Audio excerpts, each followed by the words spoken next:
ഇനി നമുക്ക് മുട്ട പൊതിച്ചോറ് ഉണ്ടാക്കിയാലോ, ചമ്മന്തിയൊക്കെ ഉണ്ടാക്കിയിട്ട്. അപ്പോൾ അതിന് വേണ്ടിയിട്ട് കുറച്ച് തേങ്ങ എടുക്കുക, അതിലോട്ടേക്ക് ഇതുപോലുള്ള മുളക് ഒരു 3-4 എടുത്തിട്ട് ഇതുപോലെ ചുട്ടിട്ടിട്ട് കൊടുക്കുക. ഇനി ഒരു 3-4 വെളുത്തുള്ളിയും ആവശ്യത്തിനുള്ള ഉപ്പ് ഇട്ടിട്ട് മിക്സിയുടെ ജാറിലൊന്ന് നല്ലോണം അടിച്ചെടുത്തു കേട്ടോ. അപ്പോൾ നമ്മൾ ചമ്മന്തിയുടെ റെഡി ആയിട്ടുണ്ട്. ഇനി നമുക്ക് ചോറും ഈ ചമ്മന്തിയും കൂടി ഒന്ന് മിക്സാക്കി വെക്കാം കേട്ടോ. അപ്പോൾ ആ ഒരു മിക്സിങ് പരിപാടി കഴിഞ്ഞു. ഇനി നമുക്ക് വേറൊരു ബൗളിലോട്ടേക്ക് ഒരു 2-3 മുട്ട ഉടച്ചാക്കുക. അതിലോട്ടേക്ക് ആവശ്യത്തിനുള്ള ഉപ്പും കുരുമുളകും ഇട്ട് കൊടുക്കുക. വേണമെന്നുണ്ടെങ്കിൽ കുറച്ച് സവാള ചെറുതായിട്ട് കട്ടാക്കിയിട്ട് ഇട്ട് കൊടുത്തു കേട്ടോ. ഇനി നമുക്കിതുപോലെ വീതിയുള്ളൊരു പാനിലോട്ടേക്ക് ഇതുപോലെ വലിങ്ങനെ ഒഴിച്ചു കൊടുത്തിട്ട് ഒന്ന് ചുറ്റിച്ചെടുത്ത് ഓംപ്ലേറ്റ് ആക്കി എടുക്കാം കേട്ടോ.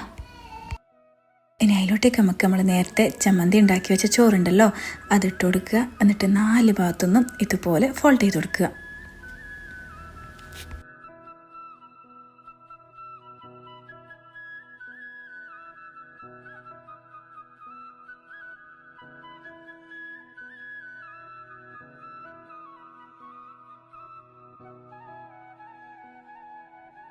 അങ്ങനെ നമ്മളെ മുട്ട പൊതിച്ചോറിടെ റെഡി ആയിട്ടുണ്ട്. അതിൻ്റെ കൂടെ 2 പപ്പടം കാച്ചിയതും കൂടി വെച്ച് കൊടുക്കുന്നുണ്ട് കേട്ടോ.